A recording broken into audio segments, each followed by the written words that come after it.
बहुत समय पहले, जब संसार नया नया था, परमेश्वर ने आकाश, पृथ्वी, जल, पशु, पक्षी और सभी जीवों की सृष्टि की। फिर उसने मनुष्य की रचना की। उसने मिट्टी से आदम को बनाया और उसमें जीवन की सांस फूंकी। आदम धरती पर पहला मनुष्य था। परमेश्वर ने एक सुंदर बगीचा बनाया जिसका नाम था एदेन का बाग। वहां हर प्रकार के फलदार वृक्ष थे, सुंदरता और शांति थी। परमेश्वर ने आदम को उस बाग में रखा ताकि वह उसकी देखभाल करे। वहां दो खास पेड़ भी थे, एक जीवन का वृक्ष और दूसरा भले और बुरे के ज्ञान का वृक्ष।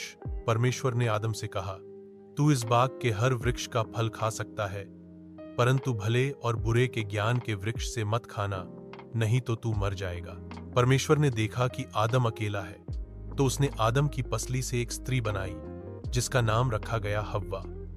आदम और हव्वा बाग में साथ रहते, परमेश्वर से बात करते और निसंकोच जीवन जीते।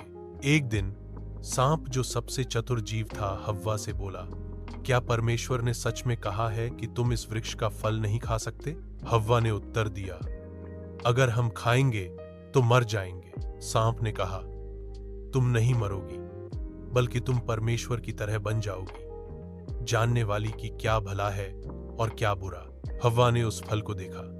वह सुंदर और खाने योग्य लग रहा था।